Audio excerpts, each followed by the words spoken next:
On the Haley Medical Center issue in regards to the taping of a patient and their family in a room without their consent using a covert camera.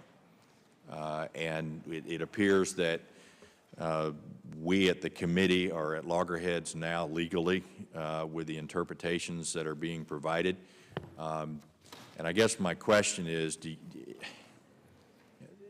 you think that it's appropriate to videotape somebody in their private hospital room without their consent? Because that's what happened at Haley. I know the background is to, but that's not, this was not a camera that's like any of these cameras in this room. This was a camera that was disguised as a smoke detector. And so I'd like to know if you have any information that you can provide in regards to where we are at this point. Mr. Chairman, thank you. We obviously place the highest priority on delivering high-quality, safe medical care to our veterans. We have actually two kinds of observation systems in VA. One is a traditional surveillance system. We cover nurses leaving parking lots late at night to get their car. I understand, and the committee understands. I want to talk specifically about a video camera that was hidden inside of a smoke detector. We do not believe that the camera was hidden. We believe that the family was informed. A sign was placed in the room and posted. This patient, who was comatose and on a ventilator, had to be watched. A medical standard of direct line of sight. We could not have a nurse sit in the room with that individual. Imagine the impact on privacy there. What we had was a nurse monitoring a camera. But you do, but excuse me, you do one-on-one patient monitoring, do you not? Where it makes sense to do so, we do. Where does it make sense to do so? Not, I mean, with a comatose patient, that wouldn't make sense? So imagine a comatose patient, how unusual any movement would be. They're completely unable to communicate or talk with their care provider. What you need to see is a And who then, if the patient can't communicate, then who does communicate? Their family, okay? That's correct. So here's the facts as I understand them. A covert camera hidden inside of a smoke detector, and that was installed without notice or consent of the family of the patient. Now, claims have been made that notice was given after it was installed. That's what was told to me by the director herself of the center.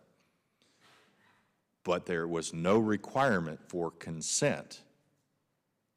And subsequent to that, we have now found out that it was not just monitoring, it was also taping what was going on in the room. And so my question is, where are we now? Because I've been told that VA is now coming up with a policy how to deal with that. I also understand, and if it is your testimony that that is an appropriate way to monitor a patient, why was the camera taken down? Because it is not there. Well, the patient has transferred to another facility. Prior to the transfer, and I know they've been transferred, prior to the transfer, the camera was removed. There's no doubt in my mind that frontline staff were under extraordinary stress, that relationships between the family and the frontline medical staff were strained. I can imagine that all kinds of emotional content were involved in this set of decisions. But as physicians, as medical care providers, what our absolute #1 priority is the security and safety of our patients. To accomplish that in this instance, we believe that having a camera placed on a comatose patient with a ventilator was the appropriate way to render care safely and securely in that environment. In my belief, it eliminates the possibility that a nurse is going to leave the room. It allows for that 7-by-24-hour care. And Mr. Chairman, I also understand that we have a large amount of information that's been delivered to your committee, to the staff on this issue. We are ready to disclose, provide what information is needed to get to the bottom of this. But my position is here in testimony that our #1 priority is safety and security of patients. We accomplished it with that camera, And that's how this patient was cared for during the time that they were comatose and able to respond or communicate their desires to our staff, other than having that 7 by 24-hour observation device on them.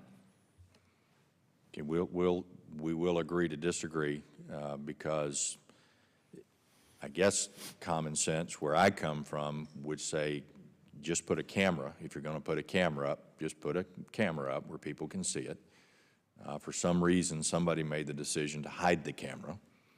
It was installed without notice. It was installed without consent. What's interesting to me, and I'm not an attorney, is that there is a claim that consent is not required within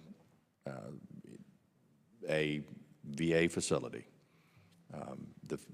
And again, the family tried many times to draw attention to the fact that they did not give consent.